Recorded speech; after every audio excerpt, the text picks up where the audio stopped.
নীল চিরকুট পর্ব সংখ্যা ৯-১০। লেখনীতে নওশীন আহমেদ রোদেলা। গল্প পাঠে আমি অরোরা ইসলাম। ছাইরঙা বিশাল আকাশে রুটির মতো গোলাকার এক চাঁদ। জ্যোৎস্না যেন ঠিকরে পড়ছে। সমুদ্রের হিংস্র ঢেউগুলো গা চিকচিক করে উঠছে উজ্জ্বল জ্যোৎস্নার রূপালী আলোয়। বিশাল ঢেউগুলো শুভ্র ফেনা দিয়ে ঝাঁপিয়ে পড়ছে বালিময় তীরে।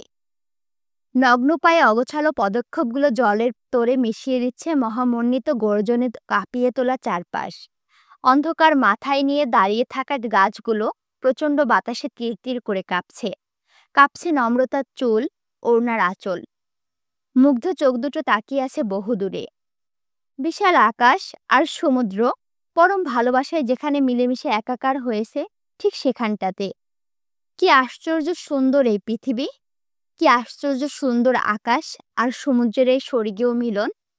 নম্রতার থেকে কিছুটা দূরে দাঁড়িয়ে ফোন আলাপে ব্যস্ত রঞ্জন। চোখে মুখে চাপা তৃপ্তির আভাস। কি করছো? বিচে দাঁড়িয়ে আছি, বালির ওপর খালি পায়ে হাঁটছি। যখনই ঢেউ এসে পা ভিজিয়ে দিচ্ছে, ঠিক তখনই তোমাকে প্রচণ্ড মিস করছি। ওপাশ থেকে নারী কণ্ঠী অভিমানী কণ্ঠে বলল, চাপা, মিস করছে না ছাই? আরে সিরিয়াসলি, খুব মিস করছি। এই মুহূর্তে তোমাকে দেখতে ইচ্ছে করছে। তুমি জানো, তোমার রঞ্জন মিথ্যে বলে না। ওপাশে কণ্ঠস্বরটা এবার খানিকটা নরম হলো। আবেগী কণ্ঠে বলল, আমিও। রঞ্জন মন খারাপের ভাব নিয়ে বলল, তোমাকে বললাম সাথে এসো, রাজি হলে না। কি হতো এলে? ওপাশ থেকে মৃদু হাসির শব্দ পাওয়া গেল। মিষ্টি কণ্ঠে বলল, বন্ধুরা মিলে ট্যুরে গিয়েছো, সেখানে গার্লফ্রেন্ডের কি কাজ? সবারই একটা পার্সোনাল স্পেস দরকার। আমি তোমাকে ভালোবাসি বলে যে তোমাকে সবসময় আমার মাঝে সীমাবদ্ধ রাখবো, তা তো ঠিক নয়। আমার বাইরেও তোমার একটা জগৎ আছে, বন্ধু মহল আছে। আমার সাথে কাটানো সময়গুলোতে যেমন শুধু তুমি আমার সাথেই থাকো, আমাকেই ভাবো, তেমনি ফ্রেন্ডদের সাথে সময় কাটানোর সময় শুধু এই তুমিটা শুধু ওদের হয়েই থাকা উচিত। আমার সাথে থাকলে তুমি কাকে রেখে কাকে সময় দিতে? রঞ্জন হাসল। চাঁদের আলোয় ফর্সা মুখটা জ্বলজ্বল করে উঠল। মুগ্ধ কণ্ঠে বলল, তুমি এখন সামনে থাকলে ঝাঁপিয়ে পড়ে চুমু খেতাম তোমার গালে। এই জন্যই তোমাকে এত ভালোবাসি পূজা। পরিস্থিতিগুলোকে এত ভালোভাবে বুঝো কিভাবে বলো তো? পূজা লাজুক হেসে বলল, কই বুঝি? তুমি আমায় যতটা বুঝাও ততটাই তো বুঝে উঠতে পারছি না। আচ্ছা, তোমার বন্ধুরা নেই পাশে? আরে না, সব কটা নাক ডেকে ঘুমাচ্ছে। বিচে শুধু আমি আর নমু। ওর নাকি ঘরে দম আটকে যাচ্ছিল। মেয়েটা ঠিকঠাক ঘুমায় বলে মনে হয় না আমার। কতটা পাগল হলে কিছু চিঠিকে পুঁজি করে বছরের পর বছর অপেক্ষা করা যায় ভাবো। পূজা দুঃখী কণ্ঠে বলল, ওর ডায়েরিটার জন্য খুব খারাপ লাগছে আমার। সেই দিন সব শোনার পর কি মনে হয়েছিল জানো? কি? আমার কাছে ম্যাজিক থাকলে চোখের পলকে ডায়েরিটাকে নদী থেকে তুলে হাতে ধরিয়ে দিতাম তার। খুব খুশি হতো না? রঞ্জন শব্দ করে হেসে উঠল। আধুরী কণ্ঠে বলল, পাগলি। আচ্ছা, ওই লোকটাকে কি কখনো কোনোভাবে খুঁজে পাওয়া যায় না? আমি কালই পূজা দেব। প্রার্থনা করব নম্রতা যেন খুব শীঘ্রই তার পত্রপ্রেমিককে পেয়ে যায়। ভগবান আমার কথা না রেখে পারবে না। এই তো শুরু হলো তোমার অন্ধবিশ্বাস। আচ্ছা, তুমি কি নাস্তিক? নাস্তিক কেন হব? তাহলে সবসময় ধর্মের কথায় নাক সিটকাও কেন? জীবনে তো মন্দিরে যেতে দেখলাম না। নাস্তিক না হলেই তোমাদের কি মন্দিরে গিয়ে মাথা ঠুকতে হবে? কি আশ্চর্য! শোনো, আমি সৃষ্টিকর্তা বিশ্বাস করি। আমি বিশ্বাস করি একজন আছেন, যিনি আমায় এই পুরো যে জগৎ সৃষ্টিকে সৃষ্টি করেছেন। কিন্তু পূজা অধৈর্য হয়ে বলল, হয়েছে, আপনার এই যুক্তি বহুত শুনেছি, একদম মুখস্থ হয়ে গিয়েছে। কিন্তু দয়া করে আমার বাবার সামনে এইসব কথা বলো না। আমার বাবা কিন্তু গোঁড়া হিন্দু। তোমার এইসব কথায় চেতে উঠতে 2 মিনিটও সময় লাগবে না। রঞ্জন প্রত্যুত্তরে কিছু বলতে গিয়েও থেমে গেল। আশেপাশে তাকিয়ে নম্রতাকে দেখতে না পেয়ে আঁতকে উঠে বলল, নমুকে আশেপাশে দেখছি না পূজা, তোমাকে একটু পরে কল করি। পূজা বিস্ময় নিয়ে বলল, সে কি? আচ্ছা ঠিক আছে, খুঁজে পেলে ইনফর্ম করো। আচ্ছা। কথাটা বলে তাড়াহুড়ো করে ফোন কাটলো রঞ্জন। ভয়ার্ত চোখে এদিক ওদিক তাকালো। যত দূর চোখ যাচ্ছে জনমানবহীন বালুকাময় তীর। মুহূর্তে কোথায় চলে গেল মেয়েটা। সমুদ্রের তীর ধরে হাঁটতে হাঁটতে কতদূর পৌঁছে গিয়েছে নিজেও জানে না নম্রতা। শুধু জানে সমুদ্র তাকে টানছে। অদ্ভুত সুন্দর এই জলরাশির জ্যোৎস্নায় স্নান করতে করতে নীরবভাবে হাতছানি দিচ্ছে তাকে। পরনের লাল ওড়না আর লম্বা চুলগুলো উচ্ছল কিশোরীর মতো লাফালাফি করছে। শরীর থেকে ছিটকে যাওয়া হাওয়া মাতোয়ারা করে তুলে চলেছে। নম্রতা সমুদ্রের পানিতে পা ভিজিয়ে দাঁড়িয়ে রইল। কিছুক্ষণ উদাসী দৃষ্টিতে তাকিয়ে থেকে বেশ কয়েক পা এগিয়ে গিয়ে হাঁটু ছুঁই ছুঁই পানিতে গিয়ে দাঁড়ালো। সমুদ্রের শীতল বাতাসে জাপটে পড়ছে নম্রতার গায়ে। নম্রতার চোখ বুজল, বুক ভরে শ্বাস টেনে নিয়ে দুপাশে হাত প্রসারিত করল। নম্রতার মোমের মতো ফর্সা মুখটা চাঁদের আলোয় ঝলক দিয়ে উঠল। নম্রতা হঠাৎ করেই মনে হলো সে উড়ছে। বাতাস, চুল, ওড়না, আঁচলের সাথে তার হালকা পাতলা শরীরটাও যেন ভাসছে। চারপাশে সমুদ্র রাজ ভয়ানক গর্জন তুলে হাসছে। নম্রতার চোখের পাতায় ভেসে উঠল সেই আশ্চর্য সুন্দর দিনটি। নম্রতাকে প্রেম নিবেদন করার পরপরই শুরু হয়েছিল তাদের সুখময় প্রেম। কি সুন্দর ছিল সেই দিনগুলি। নম্রতা একবার খুব আবেগ নিয়ে লিখেছিল, শোনো, আমরা একটা ঘর বাঁধব, ছোট্ট একটা ঘর। ছনের বানের চাল থাকবে, আধভাঙা দেওয়াল থাকবে, ভাঙা দেওয়ালের ফাঁক গলে এক পশলা জ্যোৎস্না আসবে। ছোট্ট ঘরের এক কোণায় পুরনো একটা লুণ্ঠন থাকবে, হাতের তৈরি শিকা থাকবে, সেগুলোতে হরেক রকম রং লাগবে। আর শোনো, পোষা একটা টিয়া থাকবে। আমাদের এই ছোট্ট ঘরে তারও ছোট্ট একটা ঘর থাকবে। তুমি প্রতিদিন গঞ্জে যাবে, আমার জন্য মুঠো ভরা লাল ফিতা আর আলতা আনবে। চাঁদের আলোয় গা ভিজিয়ে নদীর পানি ঝলমলবে। সেই আলোতে মত্ত হয়ে আমার পায়ে আলতা আঁকবে। বৃষ্টি ভেজা রাতগুলোতে তোমার বুকে সিটিয়ে রাখবে। আর শোনো, যখন ছোট্ট ঘরের পাঁচিল বেয়ে ঝরঝরিয়ে জল গড়াবে, আমরা তখন ছোট্ট পত্রে মিষ্টি সেই জল কুড়োবো। আমাদের আধভাঙা একটা চৌকি থাকবে, নড়তে চড়তে আনন্দে সে খিলখিলাবে। শক্ত একটা তোষক আর শিমুল তুলার বালিশ থাকবে। সেই বালিশে মাথা রেখে তুমি আমার মন ভুলাবে। ছোট্ট ছোট্ট হাঁড়ি পাতিল আর ছোট্ট কিছু বাসন থাকবে। ছনের বেড়ায় গুজে রাখা ছোট্ট একটা আরশি থাকবে। মাঝ দুপুরে তপ্ত সময় ফুঁড়ে দিয়ে প্রাণ খুলে গান গাইবে। দুষ্টুমিতে মত্ত হয়ে ভালোবাসায় মাতাল হবে। আমি লজ্জা পাবো, এত এত গাল ফুলাবো। এই শুনছো তুমি, আমরা কিন্তু ছোট্ট একটা ঘর বাঁধব। ইতি শ্যামলতা। চিঠিটা লিখে নম্রতা সে কি লজ্জা, পাঠাবে কি পাঠাবে না সে নিয়ে কত যে দুর্ভাবনা। শেষ পর্যন্ত চিঠিটা পাঠিয়েছিল নম্রতা। দুদিনের মাথায় কাঙ্ক্ষিত উত্তরও পেয়েছিল। নীল কাগজের পরিবর্তে সাদা কাগজের জমিনে আলতা দিয়ে লেখা হয়েছিল সেই উত্তর। চিঠির ওপর পেঁচানো হয়েছিল লাল ফিতা। লাল আলতায় গুটি গুটি অক্ষরে লেখা হয়েছিল, শ্যামলতা, তুমি কি জানো, তুমি আমায় আজকাল বড্ড জ্বালাচ্ছ। আমি ঠিকঠাক পড়তে পারছি না। হুটহাট মন জুড়ে বর্ষা হয়ে ঝরে পড়ছো। সেদিন কি হয়েছিল জানো? গভীর রাতে আমি পড়ছি, ঘড়িতে 1 থেকে 2 বাজে। হঠাৎই দরজায় কড়া নেড়ে ঘুম ঘুমে চোখে ডাকাডাকি করছে নিদ্রা। আমি বিস্ময় নিয়ে দরজা খুলতেই সে বলল, ভাইয়া, তোর কি অসুখ করেছে? কখন থেকে পড়ার মতো সুর করে বলছিস শ্যামলতা শ্যামলতা। কাহিনী কি? ওর কথায় আমি যেন আকাশ থেকে পড়লাম। তুমি ভাবতে পারছো আমি নাকি আধ ঘন্টা যাবৎ পড়ার বদলে শ্যামলতা শ্যামলতা বলে জপ করছি, অথচ আমি নিজেই জানি না। তারপর আবারও এক কাণ্ড ঘটালাম। কাল তোমার চিঠি পেয়ে ইচ্ছে জাগলো তোমার পায়ে আলতা আর চুলে ফিতা জড়াবো। কিন্তু আমাদের এই অসম দূরত্বের প্রেমে সে এক প্রকার অসম্ভবই বলা চলে। কিন্তু মন বাবাজি তো সম্ভব অসম্ভবের ব্যাখ্যা শুনতে নারাজ। তাই সিদ্ধান্ত নিলাম আলতার রঙে চিঠি লিখব, সাথে থাকবে লাল ফিতে। এই আলতা জোগাড় করতে কত পেরেশানি করতে হয়েছে জানো? নির্যাত যন্ত্রণায় ধরা খেয়ে গিয়েছিলাম বাসায়। ছেলের পকেটে আলতা আর লাল ফিতা নিয়ে ঘুরে বেড়াচ্ছে। মায়ের জন্য এক ভয়ানক কাণ্ড। বাসায় হুলুস তুলুস বাঁধিয়ে মান সম্মান শেষ। কি লজ্জায় পড়তে হয়েছিল বুঝতে পারছো? 2 দিন ধরে সবাই কেমন সন্দেহের চোখে তাকাচ্ছে। আমি তাকাতেই মিটমিট করে হাসছে। তুমি আমার কি ভীষণ সর্বনাশ করলে বলো তো? ওই সর্বনাশটা কি করে ঢাকবো আমি? আচ্ছা শ্যামলতা, এই সর্বনাশের সর্বনাশ ঢাকার পরিবর্তে সমানতালে আরো কিছু সর্বনাশ করলে কেমন হয়? শ্যামলতার সর্বনাশের দায় নিয়ে সর্বনাশা সর্বগ্রাসী হওয়ার মতো প্রাপ্তি কি আর কিছুতে আছে? বিশেষ দ্রষ্টব্য, আলতার ফিতা কি তোমার পছন্দ হয়েছে? তোমার বাকি চাগুলো না হয় দেখা হলেই পূরণ করব। ইতি শ্যামলতার ব্যক্তিগত সে। চিঠির কথাগুলো পড়তেই নম্রতার ফর্সা গালে লাল আভা ফুটল। পর মুহূর্তে খিলখিল করে হেসে উঠল নম্রতা। সমুদ্রের গর্জনে চাপা পড়ে গেল সেই উচ্ছল হাসির শব্দ। ঠিক তখনই ডান হাতের বাহু ধরে হ্যাঁচকা টান দিয়ে সরিয়ে আনা হলো তাকে। বিস্মিত পুরুষালী কণ্ঠ বলে উঠল, পাগল নাকি আপনি? তীরে লাল চিহ্ন উঠেছে দেখছেন না? এখন ভাটার সময়, ঢেউয়ের টানে চোখের নিমিষে হারিয়ে যেতে পারতেন। এই অসময়ে কেউ পানিতে নামে? নম্রতা চোখ তুলে তাকালো। কালো রঙের টি শার্ট গায়ে সুঠাম দেহি এক যুবক দাঁড়িয়ে আছে তার সামনে।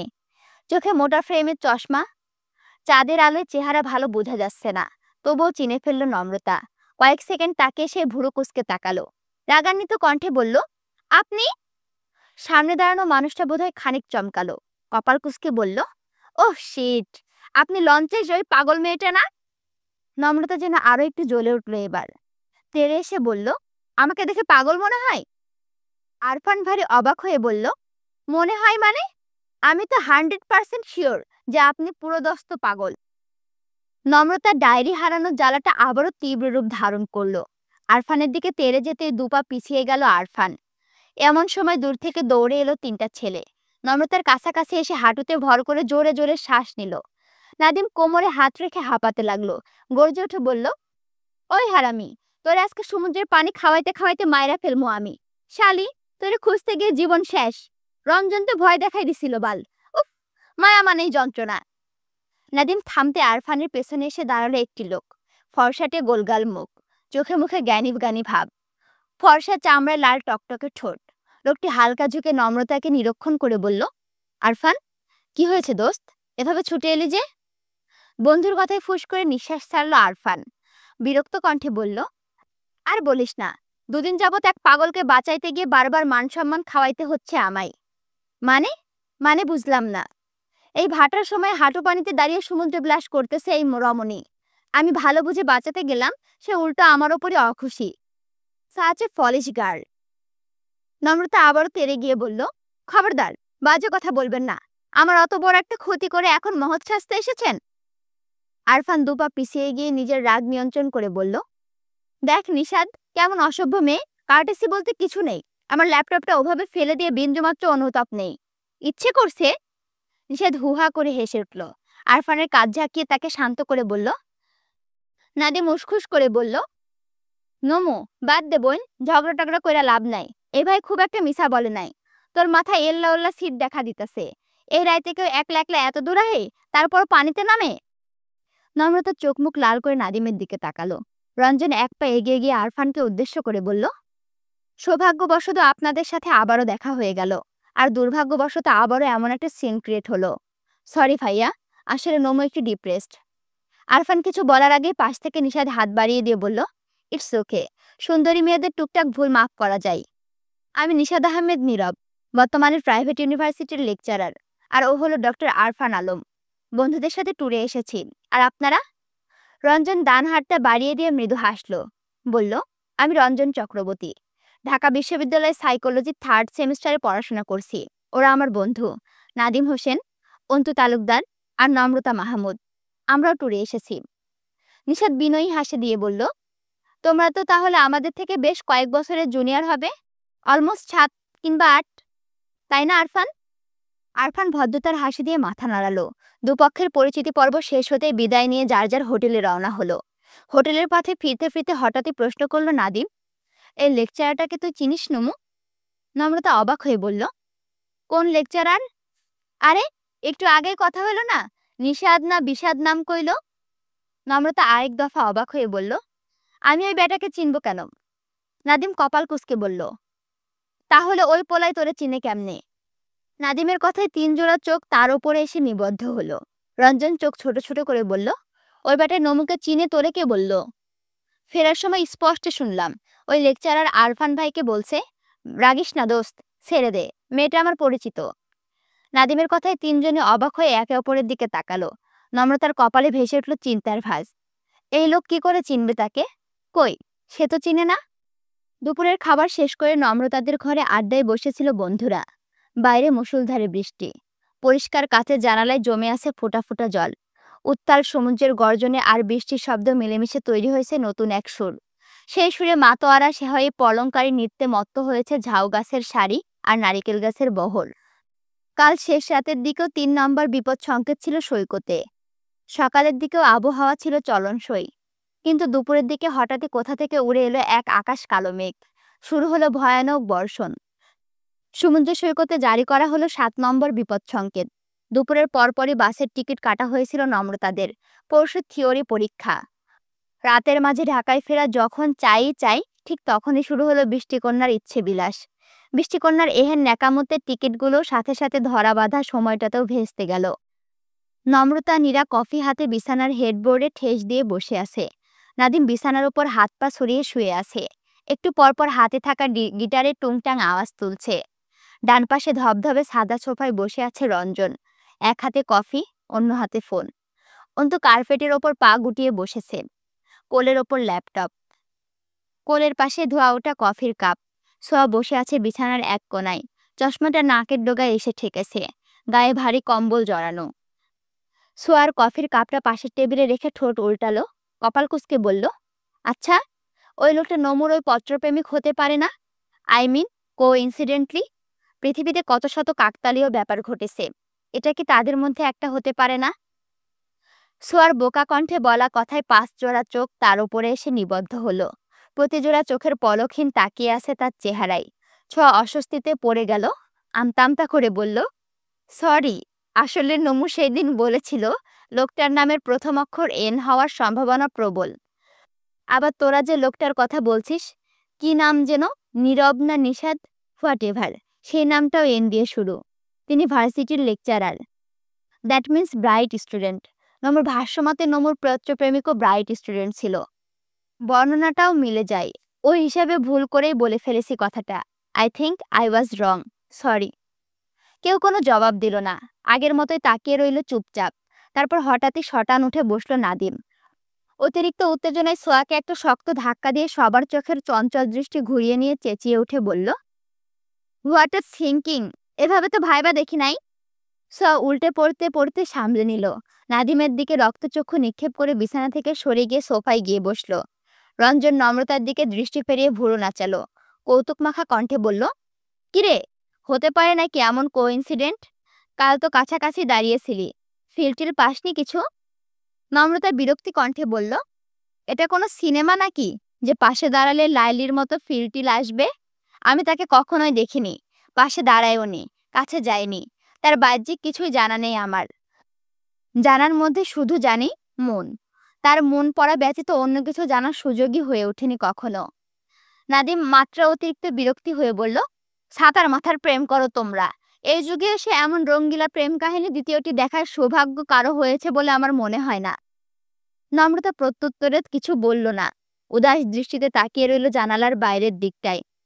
সাদা সাদা বৃষ্টির ফোঁটায় ঝাপসা হয়ে এসেছে প্রকৃতি। সমুদ্রের উচ্ছ্বাসটাও হয়ে উঠেছে লাগামহীন পাগলা ঘোড়া। অন্তু ল্যাপটপটা পাশে রেখে হাত পা ছড়িয়ে বসলো। ফুস করে নিঃশ্বাস ছেড়ে বলল, নিষাদ নামক লোকটি যদি নম্রতার পত্রপ্রেমিক হয়ে থাকে, তাহলে বেটা চরন্ত ধুরন্তর। সে নিশ্চয় লুকিয়ে চুকিয়ে নমুকে দেখছে, হয়তো ফলোও করছে। নীরা কপাল কুঁচকে বলল, লোকটা যদি নমুকে দেখেই থাকে, তাহলে এই ৩-৪ বছরে যোগাযোগ করার চেষ্টা করলো না কেন? স্ট্রেঞ্জ। নাদিম আবারও বিছানায় হাত পা মেলে শুয়ে পড়ল। গিটারে এবার বিরহী টুন বাজিয়ে নিয়ে বলল, সবচেয়ে বড় কথা, এই দুই আবালের ব্রেকআপ হইল কেমনে? ওই বলদ, তোকে ব্রেকআপ কেমনে হইল রে? ব্রেকআপ হয়নি। নাদিম সরু চোখে তাকালো। আরেক দফা উঠে বসে বিস্মিত কণ্ঠে বলল, হয়নি? নম্রতা সপ্তপর্ণে দীর্ঘশ্বাস ফেলল। দুই দিকে মাথা নেড়ে জানালো, না, হয়নি। নাদিম মাথা ঝাঁকাতে ঝাঁকাতে আবারও বিছানায় গা এলালো। চোখ মুখ বিকৃত করে বলল, একেই বলে পিরিত। সোয়া অত্যন্ত ঘৃণাভরা চাহনি দিয়ে বলল, ভাষার কি সিঁড়ি, সি। অন্তু অধৈর্য কণ্ঠে বলল, তাহলে তোদের সম্পর্কের সমাপ্তিটা কোথায়? সমাপ্তি? শব্দটা উচ্চারণ করে উদাস ভঙ্গিতে বসে রইল নম্রতা। তারপর ধীর কণ্ঠে বলল, সমাপ্তি তো হয়নি কখনো। এভাবে কি সমাপ্তি হয়? বিশ্ববিদ্যালয়ে ভর্তি পরীক্ষা চলছিল তখন। এদিকে দেখা করার মাতোয়ারা হয়ে উঠেছিল সে। সেই সাথে মাতোয়ারা হয়ে উঠেছিলাম আমিও। আমাদের দেখা হবে, কথা হবে, সম্পর্কটা নতুন এক রূপ পাবে, এসব আলোচনায় চলছিল সপ্তাহের পর সপ্তাহ। দুজন দুজনের জন্য বিরাট এক সারপ্রাইজ হিসাবে অপেক্ষা করছিলাম। সিদ্ধান্ত হয়েছিল, ঢাবিতে ভর্তি পরীক্ষা শেষ হলে দেখা করার দিন তারিখ ঠিক করব আমরা। রবীন্দ্র সরোবরে দেখা হবে আমাদের। আমার পরনে থাকবে লাল পাড়ে সাদা শাড়ি, আর তার গায়ে থাকবে নীল পাঞ্জাবি, হাতে থাকবে বেলি ফুলের মালা। সেই মালা নিজ হাতে বানাবে সে, নিজ হাতে পরিয়ে দেবে আমার খোপায়। খুশিতে আত্মহারা আমরা অপেক্ষার প্রহর গুনছিলাম, কবে ভর্তি পরীক্ষা শেষ হবে, কবে। এক সময় ভর্তি পরীক্ষা শেষ হলো। আমি তাকে চিঠি দিলাম, কিন্তু চিঠির জবাব এলো না। একদিন, 2 দিন, সপ্তাহ পেরোলো, মাস পেরোলো, আজ 3টা বছর পেরিয়ে গেল। চিঠির জবাব এলো না। এটুকু বলে থেমে গেল নম্রতা। ঘরময় ঘুরে বেড়াতে লাগলো 6টি মানুষের দীর্ঘশ্বাস। বেশ কিছুক্ষণ নীরব থাকার পর প্রশ্ন করল রঞ্জন, আমি একটা বিষয় বুঝতে পারছি না, তোদের চিঠি দেওয়া নেওয়ার ব্যাপারটা এত সময় চললো কি করে? লাইব্রেরিতে অনেক মানুষ যায়, অন্য কারো হাতে কেন পড়লো না চিঠিটা? তাছাড়া বই পরিষ্কার করতে গিয়েও তো বইয়ের জায়গায় পরিবর্তন হতো, সেই সব চিঠি কারো হাতে পড়তো না। ব্যাপারটা কেমন সিনেমাটিক। নম্রতা ম্লান হাসল, সোজা হয়ে বসে বেশ উৎসাহ নিয়ে বলল, তুই বোধহয় গ্রন্থাগারের বর্তমান অবস্থা জানিস না রঞ্জন। গ্রন্থাগারে বই এখন হাতে গোনা কয়েকজন ছাড়া কেউ পড়ে না বললেই চলে। সবাই গ্রন্থাগারে বসে নিজেদের নোটবুক, গাইডবুক মুখস্থ করে চাকরির পরীক্ষা বা প্রস্তুতি নিতেই ব্যস্ত।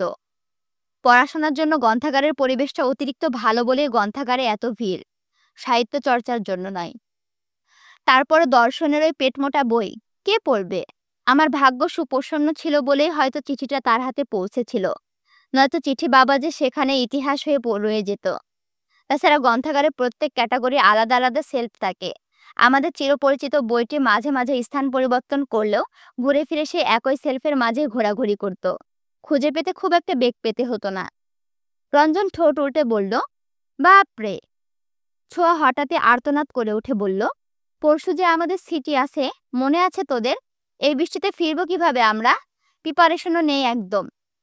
নাদিম দায়সারা কণ্ঠে বলল, সিটির কথা আপাতত ভুলে যা, আজ আবহাওয়া ঠিক হবে বলে মনে হচ্ছে না, আর কাল বিকেলের আগে আমরা বাসে উঠছি বলেও মনে হচ্ছে না।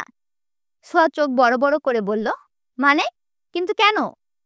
রঞ্জন উঠে দাঁড়াতে দাঁড়াতে বলল, ওই বেটা কোন হোটেলে উঠেছে জানি না, আশেপাশের কোনো হোটেলে ওঠার সম্ভাবনাই বেশি। কাল সারাদিন হোটেলে হোটেলে ঘুরে বেটাকে খুঁজে বের করব, রহস্য উদ্ধার করব, তারপর বিকেলে গাড়িতে ধরে ঢাকা। পড়াশোনায় অতিরিক্ত সিরিয়াস ছোঁয়া বিস্ফোরিত চোখে তাকিয়ে রইল। নাদিম গিটারে রোমান্টিক টুন বাজিয়ে বেসুরো কণ্ঠে তাল মেলালো। ছোঁয়ার রাগ তখন সপ্ত আকাশে। নাদিমকে জাস্ট সহ্য হচ্ছে না তার। এমন বেহায়া ছেলে সে দ্বিতীয়টা দেখেনি। রঞ্জন ফোন হাতে বেরিয়ে যেতে যেতে বলল, এই ভেজা ভেজা আবহাওয়ায় আমার রেস্টি ছাড়া বউটাকে ভীষণ মনে পড়ছে। আমি প্রেম করতে যাচ্ছি, খবরদার ডিস্টার্ব করবি না। রঞ্জনের পিছু পিছু গিটার হাতে উঠে গেল নাদিমও। ছোঁয়া হতাশ কণ্ঠে বলল, ইয়া মাবুদ, সিটির কি হবে তাহলে? অন্তু একগাল হেসে বলল, এত বেশি পক পক করিস কেন বলতো? সিটি নিয়ে টেনশন নিস না, স্যারকে ম্যানেজ ট্যানেজ করে নেব কোনোভাবে। পানিশমেন্ট হিসেবে এক্সট্রা অ্যাসাইনমেন্ট করতে দিতে পারে, তাতেই বাকি। লাইব্রেরি তো আছেই, সবাই মিলে কমপ্লিট করে ফটোকপি করে নেব, কাহিনী খতম। অন্তু যত তাড়াতাড়ি খতম করে ফেললো তত তাড়াতাড়ি খতম হলো না ব্যাপারটা। ছোঁয়ার গলায় মাছের কাটার মতো আটকে রইল। কিছুক্ষণ পর পরীক্ষার চিন্তায় ঘেমে নিয়ে অস্থির হয়ে পড়তে লাগলো। সবচেয়ে বড় কথা, বাবা মাকে কি অজুহাত দেবে সে? ছোঁয়ার মাথা ঘুরছে। এ লম্পট বন্ধু বান্ধবের চক্করে ছোট্ট বোকা বোকা মাথাটা প্রায় ঘোরাঘুরি করে। কখনো কখনো ভয়ে জ্ঞানও হারায়। তবুও বন্ধুদের ছাড়া যায় না, আর না তাদের থেকে গড়পড়তার পাত্তাটুকু পাওয়া যায়। নম্রতা সে কখন থেকে নিশ্চুপ বসে আছে, শরীরটা মৃদু কাঁপছেও, গা জুড়ে জ্বর জ্বর বোধ হচ্ছে। সত্যিই কি ওই লোকটা সে? আর যদি এমনটাই হয়ে থাকে তাহলে তাকে কি করে চেনে? আর যদি চিনেও থাকে তাহলে এত লুকোচুরি কিসের? এমন অপরিচিতর মতো ব্যবহারই বা কেন? আর কেনই বা এই হারিয়ে যাওয়ার খেলা? কষ্ট হয় না তার? নম্রতা আর ভাবতে পারছে না। নিঃশ্বাস বন্ধ হয়ে আসছে, সারা শরীর ঝিমঝিম করে আসছে। আচ্ছা, সে কি মারা যাচ্ছে? ভয়ানক কাল মৃত্যু কি তাকে আষ্টে পৃষ্ঠে জড়িয়ে ধরছে? না, তাকে তো মারা গেলে চলবে না। ওই মানুষটার মুখ থেকে প্রতিটি প্রশ্নের উত্তর না শুনে মরণের কথাটা ভাবাও যায় না, কিছুতেই না। পরের দিন সকালের খাবার শেষ করে নিশাদকে খুঁজতে বেরিয়ে পড়ল সবাই। আকাশে তখন উজ্জ্বল সূর্য। আগের দিনের বৃষ্টির দাপটে চারপাশ ঝকঝক করছে। আকাশও পরিষ্কার, গাছের পাতাগুলো হয়ে উঠেছে সচ্ছল সুন্দর। 10টা নাগাদ বেরিয়ে 2-3টা হোটেলে চক্কর কেটে দুপুর 2টার দিকে নিশাদের সন্ধান পেল তারা। রিসেপশনিস্টকে জিজ্ঞেস করতে বিনীত কণ্ঠে উত্তর দিল, নিশাদ আহমেদ। নিশাদ নামের লোকটি আজ সকালে চেক আউট করেছেন। কথাটা শুনে মাথায় বাজ পড়ল তাদের। যোগাযোগের জন্য নাম্বার চাইতে উত্তর এলো, সরি, কারণ নাম্বার দেওয়া হোটেলের নিয়মের বহির্ভূত। রিসেপশনিস্ট মেয়েকে ইনিয়ে বিনিয়ে উচ্চ মাপের প্রশংসা করে নাম্বার পাওয়া গেল না। নাদিম রাগ নিয়ে বিড়বিড় করে বলল, বালের রুলস। থাইকুনের হোটেলে আবার কিসের রুলস? ন্যাকামোর এক শেষ। এই নর্তকীগো দিন রাইতে চড়ানো উচিত, বেদ্যপ। ব্যর্থ প্রতিপন্ন নম্রতারা আশেপাশের হোটেল থেকে দুপুরের খাবার খেয়ে 4টার দিকে গাড়িতে উঠল। ঢাকায় ফিরতে হলে গভীর রাত। নীরা নম্রতা পড়ল বিপাকে। এত রাতে হলে ঢুকতে দেবে না। রঞ্জন নাদিমের জন্য সমস্যা না হলেও নীরা নম্রতা থাকবে কোথায়? এদিকে ছোঁয়ার অবস্থাও বেকাহিল। বাবা মা প্রচণ্ড ক্ষেপে আছে তার উপর। মেয়ে যে এত বাজে বন্ধুদের সাথে মিশে রসাতলে যাচ্ছে তা উপলব্ধি করতে পেরে উভয়ে চিন্তিত এবং ক্ষুব্ধ। সেই ক্ষুব্ধ বাবা মায়ের সামনে দিয়ে এত রাতে বন্ধু বান্ধব নিয়ে ঘরে ওঠা আর ছাদ থেকে লাফ দেওয়া দুটোই সমান। বাকি রইল অন্তু। এত রাতে 3জন মেয়ে বন্ধু নিয়ে বাসায় উঠলে তার মাঝে পিঠে কয়টা ঝাড়ু ভাঙবে তারও কোনো ইয়াতা নেই। এখন তো যাবে কোথায় যাবে? টেনশন 6জনের মাথায় হাত। এত রাতে 6জন তরুণ তরুণী মিলে রাস্তার পাশে বসে থাকাও যায় না, পুলিশের ভয়। অবশেষে সমস্যার সমাধান হিসেবে আবির্ভূত হলো পূজা। পরিস্থিতি সামলানোর অসাধারণ ক্ষমতা নিয়ে জন্মেছে এই মেয়েটা। নম্রতাদের পরিস্থিতিটা চট করে সামলে নিল। বাসায় কিছু একটা বুঝে রঞ্জনের 3 বান্ধবীকে রাত কাটানোর জায়গা করে দিল তার নিজস্ব শোবার ঘরে। রাত বলতে তখন আর 1-2 ঘন্টা বাকি। ফ্রেশ হয়ে ঘুমোতে যেতে যেতে পূর্ব আকাশে লাল রং ফুটে উঠেছে। সারাদিনের ক্লান্তি বিছানায় যেতে ডানা মেলল। চোখে ভর করল রাজ্যের ঘুম। সে ঘুম যখন ছুটল তখন বেলা হয়েছে প্রচুর। ঘড়িতে 9টা কি 10টা বাজে। তাদের উঠে বসতে দেখে অস্থির ভঙ্গিতে বলে উঠল পূজা, তোমরা উঠেছ? ঠাকুর রক্ষা করল তবে।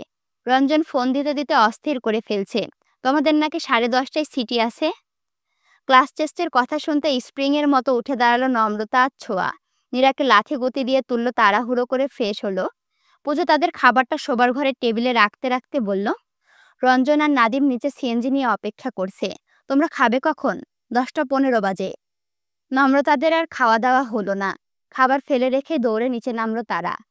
ওদের দেখে গালির বহর ছুটল নাদিমের মুখে। কোন আলালের ঘরের দুলাল হয়েছে যে 10টা পর্যন্ত ঘুমানো লাগে? এসব মেয়েদেরকে বঙ্গোপসাগরে বিসর্জন দেওয়া উচিত। এদের যন্ত্রণায় এদের জামাইরা বাসর রাইতে হার্ট অ্যাটাক করবে। যুব সমাজ ধ্বংস হবে। এরা সর্বনাশা, ঝঞ্ঝাটময় মেয়ে, ইত্যাদি ইত্যাদি শুনে 40 মিনিটের রাস্তা 1 ঘন্টায় অতিক্রম করলো তারা। Office time. রাস্তায় প্রচুর জ্যাম। সিএনজি ছেড়ে নিজেদের ডিপার্টমেন্ট পর্যন্ত পৌঁছাতে পৌঁছাতে 1 ঘন্টার পরীক্ষায় 45 মিনিট শেষ। অন্তুকে ডিপার্টমেন্টের সামনে মাঠের ঘাস চিবোতে দেখা গেল। ক্লান্ত বন্ধুদের ছুটে আসতে দেখে চমৎকার হাসি উপহার দিল সে। মুখের সামনে আঙুল মেলে দিয়ে বলল, 8 নম্বর পানিশমেন্টের জন্য তৈরি হও মামা। স্যারদের কাছে টাইম চাইবা আর পানিশমেন্ট পাইবা। রঞ্জন ভুরুকুসকে বলল, শালা তুই পরীক্ষা না দিয়ে এখানে বসে আছিস কেন? অন্তু হাত ঝেড়ে উঠে দাঁড়ালো। একগাল হেসে বলল, একা পরীক্ষা দিয়ে মজা আসছে নাকি মামা? পরীক্ষার পানিশমেন্ট সব বন্ধুদের নিয়ে করতে হয়। পরীক্ষা তো হলোই না, তার থেকে বরং পানিশমেন্ট খাওয়া যাক। এই চশমারে দিয়ে অ্যাসাইনমেন্ট করাবো সব। সবার মুখে হাসি ফুটে উঠল। পরীক্ষায় চিন্তায় মুহূর্তে মাথা থেকে উবে গেল। পরীক্ষা শেষ হওয়ার 10 মিনিট আগে ক্লাসের রুমের সামনে গিয়ে দাঁড়ালো তারা। অত্যন্ত ইনোসেন্ট মুখে 100টা বাহানা শোনালো। শক্ত স্যার গড়লেন না। 6জনকে আলাদা আলাদা পরীক্ষা দেওয়ার অনুমতি দেওয়ার সাথে সাথে এই 3 বছরের 8 নম্বর পানিশমেন্টটা দিয়ে দিলেন। Topic mental sequence. হাসপাতালের ডাক্তাররা প্রতিদিন গড়ে কয়জন মানসিক অসুস্থতার শিকার রোগীর সাথে ডিল করেন তার একটা সাধারণ জরিপ। নম্রতাদের কাজ হলো 2জন 2জন করে গ্রুপ করে মোট 6জনের ডাক্তারের সাথে সাক্ষাৎ করা এবং এই বিষয়ে তাদের মতামত জেনে অ্যাসাইনমেন্ট তৈরি করা। স্যার ভীষণ উৎসাহ নিয়ে তাদের 6জনকে 3টা দলে ভাগ করে দিলেন। কে কোন ডাক্তারের সাথে যোগাযোগ করবে তার নাম ঠিকানাও ধরিয়ে দিলেন হাতে। স্যারের রুম থেকে বেরিয়ে এসে ক্লান্ত কণ্ঠে বলে উঠল সোয়া, এটা কিন্তু স্যারের কাজ ছিল। স্যার সবসময় আমাদের ব্ল্যাকমেল করে নিজের কাজ আদায় করে নেয়। নাদিম এই প্রথম সোয়ার কথার সাথে সম্মতি জ্ঞাপন করল। বিরস মুখে বলল, এই ফাউলটা অতি শীঘ্রই টাক হইবে দেখিস। শালার আবার সুন্দরী একটা বউ আছে। আমি বুঝি না এই খস্তরডারে কি দেখা বিয়া করলে এই সুন্দরী। তার থেকে আমাকে বিয়ে করলেও পারতো।